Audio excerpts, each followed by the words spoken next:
KFSR and CMAC present the Central Valley Ledger, a public affairs program featuring stories from all over the Central Valley with Sevag Tateosian, 90.7 KFSR. Welcome to another edition of the Central Valley Ledger. We're recording out of the beautiful CMAC studios in downtown Fresno. For those of you who aren't aware of our studios, it was where the Met Museum was and where I'm sitting with our guest. There used to be a huge dinosaur. So I want you to put that in perspective as you're listening to this show or watching this show. Our guest this week is someone I met years and years and years ago. His name is Darren Rose. And so I ran into you and I invited you back, Darren, because I hadn't seen you for a while, but we always in passing seem to say, hey, how's it going? And that's about it. Welcome to the program. Yeah, that and Facebook. I've been able to keep up with your family and what have you, so it's really good to be here as well. Thank you for the invitation. So when I met you, well, before we get there, tell us about yourself. Okay, born and raised in Fresno, went to Fresno State, graduated Bullard High School. Initially, when I graduated high school, I wanted to join the Air Force, and so I did Air Force ROTC, and then after the Gulf War, defense cuts happened, and then I didn't like the idea of, I wasn't going to be able to get to do what I wanted to do, so I looked at something a little more action-packed and went to work for the Fresno County Sheriff's Department through the 108 program at Fresno State. Very familiar with the 108 program. Yep. It's a great program, and there are a lot of deputies that are on right now, so shout out to that program in Fresno State. Absolutely. It's probably one of the best leadership labs. And you learn a lot about society, and they prepare their young deputy sheriffs extremely well. And yeah, most of their command staff and sergeants and lieutenants and captains, they're all former 108s, and a lot of them I used to work with. So it's a great program. So I did that for a few years, and then I got banged up in a off-duty car accident, and then law enforcement was out of the question after that. And then had always been interested in politics, and then a good friend of mine from college used to be a raging Democrat. I found out she was working for Congressman Radonovich, so it was kind of like, wow. And you know, for the record, Radonovich was a Republican. Right, and so she set me up with an internship after I healed up after some surgeries and rehab. And I started as an intern, and then I worked for him with an internship and everything, I think about 13 years. Yep. So I started as an intern, and then I ended as the district director, which is basically the chief of staff in the district. That's how I met you, through your work with Congressman Radanovich's office. I want to take you back. When you got injured, it's a bad memory in the car, off-duty vehicle accident. Yep. Did you ever think that, like, because you're a very, in my eyes, you're very successful. You would have been as successful as a deputy sheriff. But at that time, did you think, man, you know, my career is over, I'm done type of thing? Or? You know, I did. You know, that's really interesting that you said that because I recently kind of shared some of that perspective with a friend. Yeah, I think I had a little self-pity party, you know, after I got out of the ICU. I had a little self-pity party, like, oh, woe's me, I can't be a cop, and, you know, what am I going to do? And that lasted all about a day. Actually, it didn't even last a day. It lasted a couple hours. And then right then and there, I decided I was going to make it the most positive thing that ever happened in my life. And I set a few goals, and I achieved all my goals. So, yeah, it was quite a wake-up call and got me to slow down driving. And, yeah, so it was a great education and perseverance as well, overcoming some physical, you know, trauma and what have you. And so it gives me a great perspective when I see people going through disabilities and what have you. I mean, there was a period I couldn't walk, and so had to learn how to walk again and you know, get strong again and what have you. So now you started this company, Rose Strategic Communications? Yes. I love the name, by the way. It's very catchy. It's went through a couple iterations. It started out as Rose Strategic Advisors. I didn't really like that. A couple of my first clients named my company, but the reason it started is Congressman Radonovich, my boss, announced his retirement. And so I decided, boy, I need to find a new line of work. And so I had toyed with the idea of starting my own, basically a public relations company for the previous couple years. But I enjoyed working with the staff. I enjoyed working with constituents and on the issues, you know, that affect the valley. And so I stayed. And then Then when he announced his retirement, I took a few months and got permission and started my own company. So yeah, so it's been 9 years. Congratulations on that. Thank you. So I saw you, and we don't want to talk about your clients, but I saw you with a person running for office. Right. So you were walking around with him, and we wish you well, by the way, in all of your endeavors. So what was your role that day? Just kind of like coaching him, or I don't want to say coaching, maybe that's the wrong word, but you were very observant of the questions being asked. I mean, it's really something that if I hired you, I would love to have someone like you on my team, because you were very observant, you were taking notes. Right. So when I saw you that day, what is it that you're doing?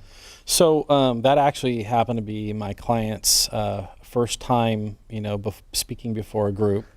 Extremely successful client as a business person, current planning commissioner, a veteran, the ideal profile for a city council member.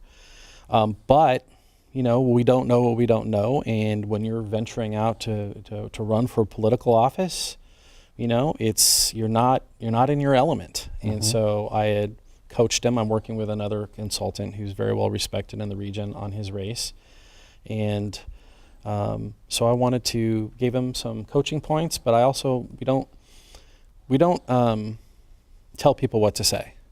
We'll give some ideas and some talking points and what have you, but I think nowadays people believe in authentic voices, and they really pick up on people who are disingenuine. I agree with you, by the way, on that. They see right through it. I mean, you're reading scripts, anything like that people are past that. I'm past that. You can't pronounce, my favorite is, I hate to interrupt, but my favorite is when someone else writes a script for you and you can't pronounce some of the words. It's like, wait a minute, what are you trying to convey here? I've watched somebody read other people's presentations or try to give somebody else's PowerPoint.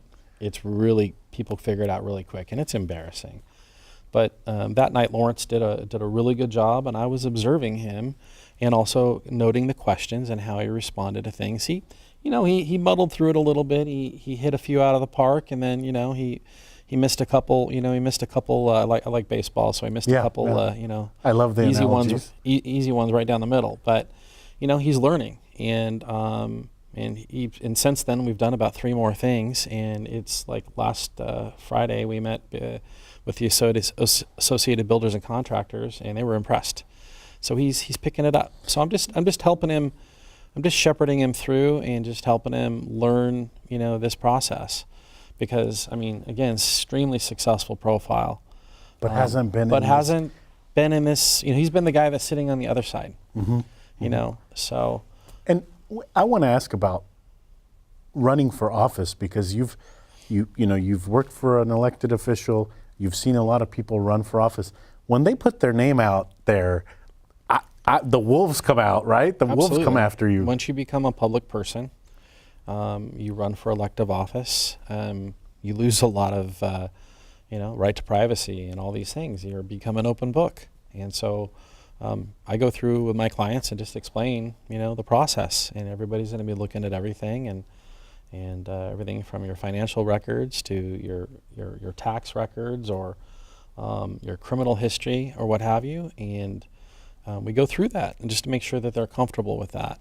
So yeah, and I always keep in mind when I'm dealing with somebody's name and their reputation, it affects their family, it affects their business, it affects their employees, it affects their friends and their neighbors. And so I take that very serious. So we never, we'll run aggressive campaigns, and we'll tell a story, and if we have to say a couple, things about the opponent to keep them in check, we will do that.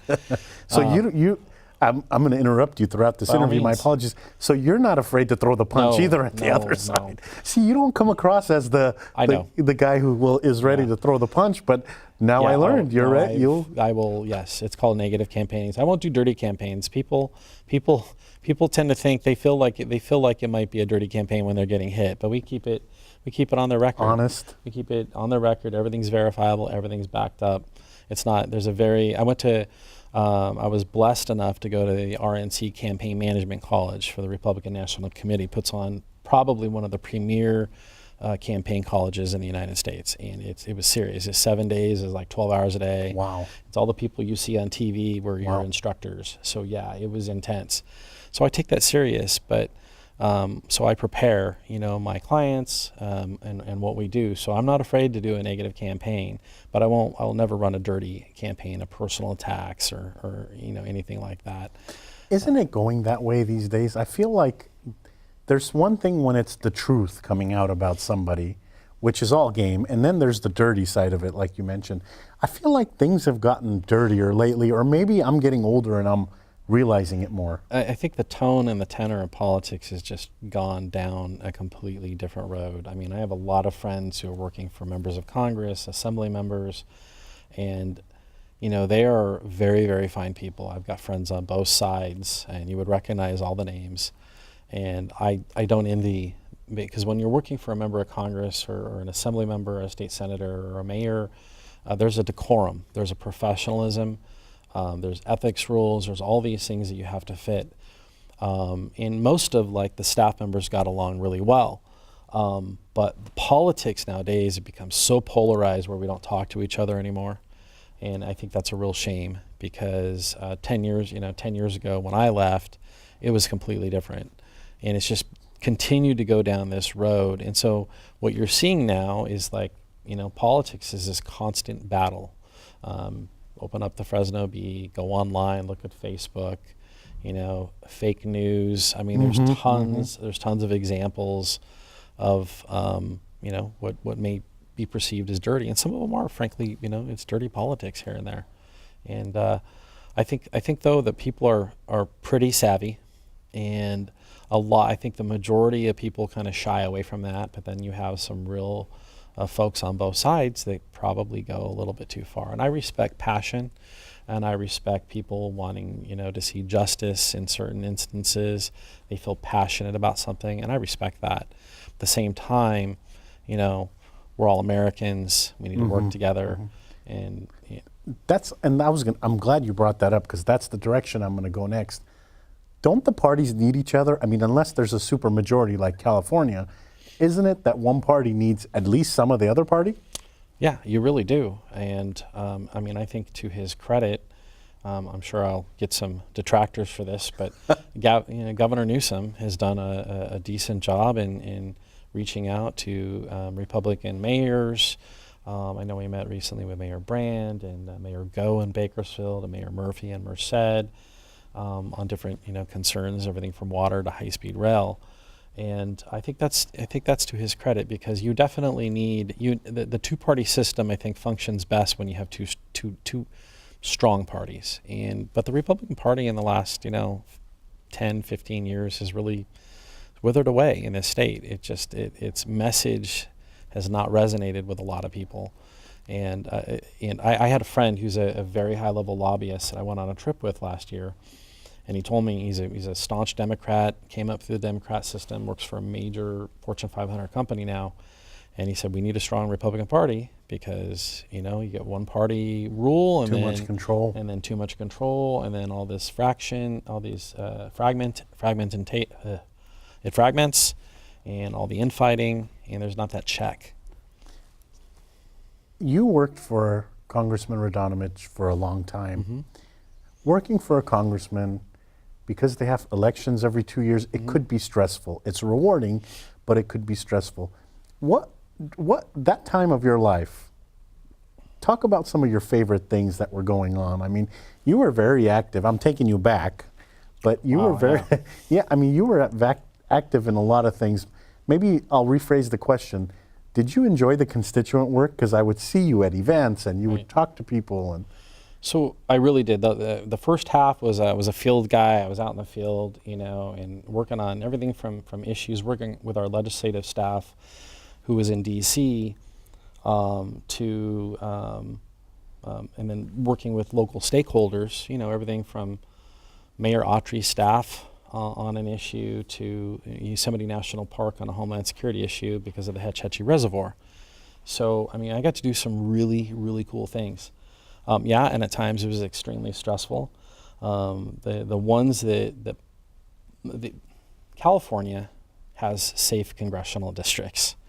They're a little bit, there's probably a little more competition now because we have an independent commission, but I don't think it changed that much. But you saw a bunch of traditionally red seats, Republican seats, flip to Democrat this last cycle. So that tells you something that, those seats, there's a little more competition out there. And I think that keeps us all honest, and that's important. So, but the most stressful time that I saw was never dealing with an election. But 9/11 was the first. Oh, yeah, you were. So I forgot about that. You all were in office at that time. So we were literally, because all the phone systems were down in D.C., we were all waking up after the towers already had come down. And I'll never forget, going out to my car when I figured out what was going on the news. I get to the office because the phones are going to be ringing off the hook.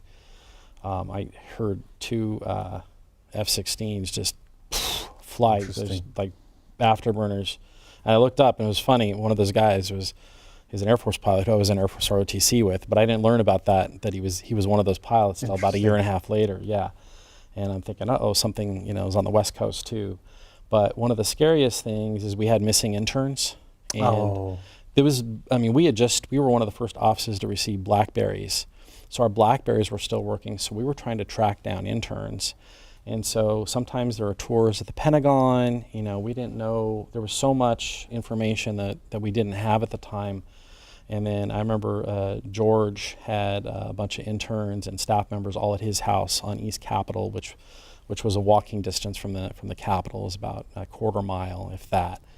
And so people were calling, parents wanting to get a hold of their kid, but they couldn't. But because of our BlackBerry system, and then I think his phone line worked, but the U.S. Capitol phone system was down intermittently. So that was a stressful time. And then I thought the phones were going to be ringing off the hook, and they really weren't. So it was weird. It was kind of eerie, because everybody was glued to their television. And we had a couple staffers out here because we had some constituent work. So that was a really, everybody's trying to figure out how they're going to get home. They have to extend, hotel stays. The other time, and I'm going to probably get a few of the nomenclature incorrect, but it was after the economic collapse.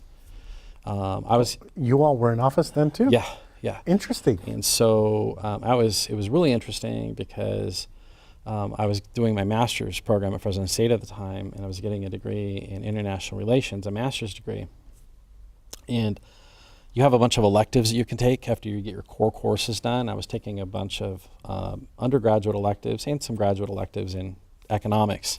And so one of my professors, I was showing him, and I probably shouldn't have, some of these reports that we're getting. And it was some scary stuff in terms of economic contagion, security issues. And we were going through a major political election at the time. There's a lot of stress. Our phones were ringing off the hook.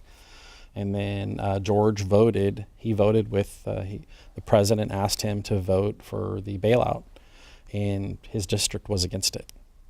And he basically, he was worried about, but all the sophisticated business owners and agriculture and people who employ a lot of people in this region from here to Modesto were saying our credit lines are frozen. And so he was listening to them. A lot of these people were very conservative that don't like the idea of a bailout, but they literally couldn't make payroll. It sounded like they needed it. So, and you got 1,000 constituents calling, say, vote against it, and you have 100 saying we need something. We got to do something, because we're looking at economic collapse. What an interesting time. Oh, and so when George voted, and it was on C-SPAN, and then we figured out he voted for it. And the phones became pretty intense. That's the tough part about being an elected official, because it seems like you're always making somebody mad. This is true. And so that's a tough. Basically, you're a consultant. You help elected officials. You need a thick skin, correct? You do. You have to research. And there are times when people will take party line votes, okay, and then there's votes that affect your district. So most congressional leadership will always support you voting with your district, because if you don't vote with your district, there could be trouble in your next election cycle. So you know, you have to have very thick skin, because again, you're always making somebody upset with a policy decision. And I used to really care. You know, I care, but I would get upset when I was an intern or what have you, talking to these, you know, the people who didn't like your boss or didn't like, you know, these positions, and it used to really affect me. But I just learned to respect we have our differences, and I'm good with that. I used to think it was really important to like convert everybody to become a conservative, and then I just decided, no. I mean, we all have our own paths and our life experiences that bring us to a certain point, and I respect that. And so I became, you know, I started out as pretty conservative, and I'm pretty moderate now. So we've spent quite a bit of time talking about elected office and that part of your business, but you have a complete other side. So political campaigns are a very small percentage. I mean, we have a traditional public relations, strategic communications consulting company, and we do marketing. We build websites, social media marketing. I'm going to stop you and ask you about, sometimes in the media you hear a company going through bad times, turmoil. Right. Someone like you, because some people may say, oh, consultants, they're not needed, and I'm sure you've heard that too. What do you bring to the table during those times? And how do you help a company that has a bad, maybe going through some difficult things? So I've gone through a couple academic programs to prepare to be able to give really good advice. I went through Dartmouth's Brand and Reputation program, which was pretty amazing experience, 4 days. And so I got, you know, a significant amount of perspective to bring to situations like that. And I've been able to work with some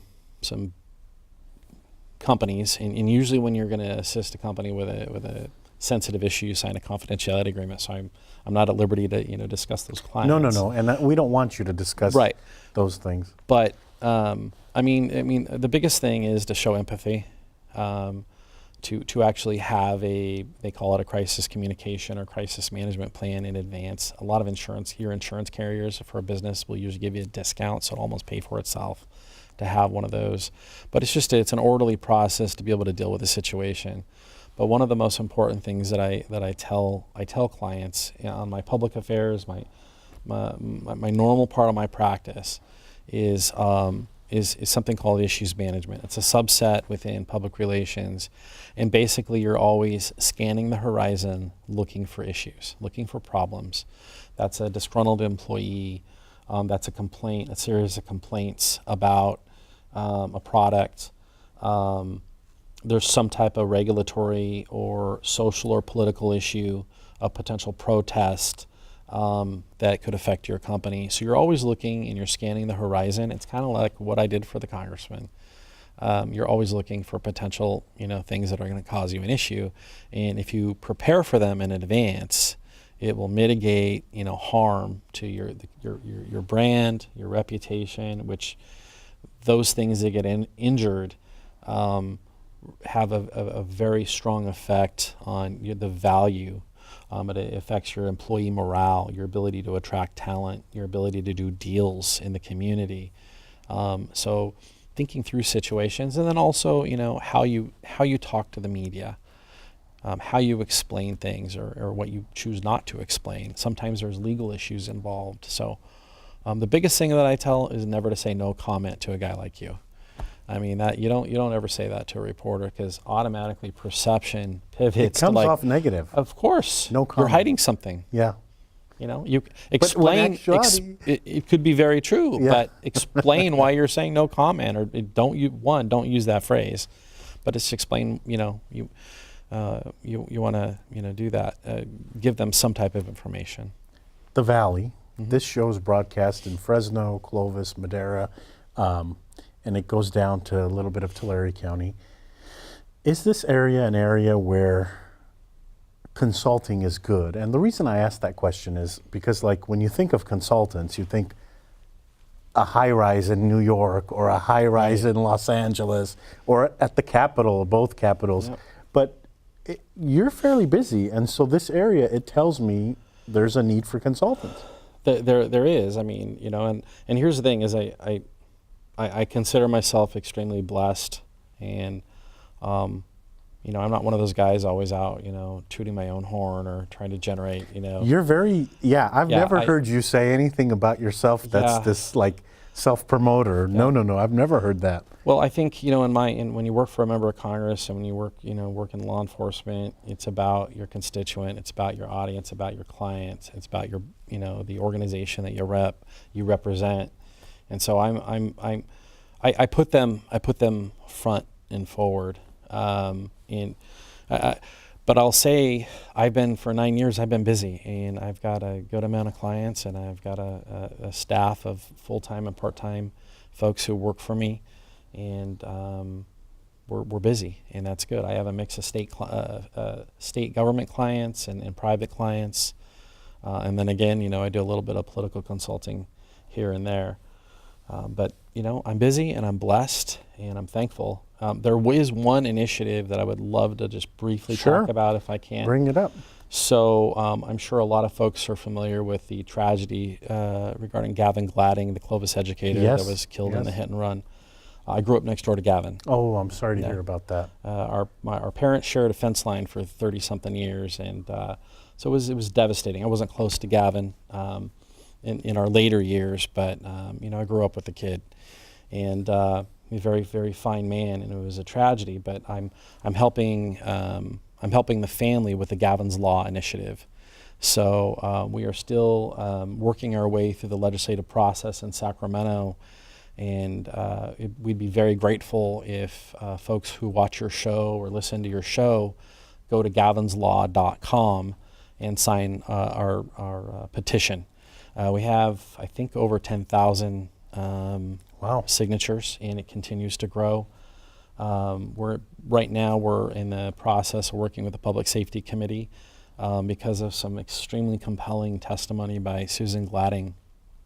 The Democrats, it's Jim Patterson's bill, the Democrats became supportive, or they wanted to see the loophole closed. Right now, unfortunately, because of some sentence restructuring and, you know, AB 109 and some other initiatives, Prop 47, Prop 57, they've lessened the amount of time that you receive for committing you know, crimes that not too long ago you could receive, you know, years and years in prison. Interesting. Well, there's actually an incentive right now to run from a hit and run if you've been drinking alcohol. That's unheard of, and it's absolutely a loophole, and it needs to be corrected because everybody's affected by this. And so what Assemblyman Patterson and what the Gladding family endorsed was increasing it to, you know, 5 to 8 years in prison, because the 3 years that the young man who hit and killed and attempted to cover up the accident, I mean, he received, you know, 3 years and he'll be out next year, you know, with good behavior. So, you know, everybody makes mistakes, and I understand that, but the punishment needs to fit the crime. In this case, you know, we lost someone in the community. Right. So you have a family that's been forever affected, and a community that's been forever affected. So just go to gavinslaw.com and sign our petition. There you have it. Well, thank you so much, Darren, for coming on and telling us a little bit about the political world, the consulting world, and what it is you do as consultants and how you can assist people in the area. So good luck to you. I'm sure we'll run into each other. Thank you. Thank you, Sevag. Thank you for having me.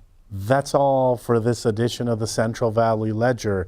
Thank you to our volunteer crew that made this production and every production possible. Gary Johnson was our director for this program. Thank you also to those listening to this broadcast on KFSR 90.7 FM, and to those watching on CMAC, Comcast 93 and AT&T 99. We hope you enjoyed the program this week. Tune in next week to a new edition.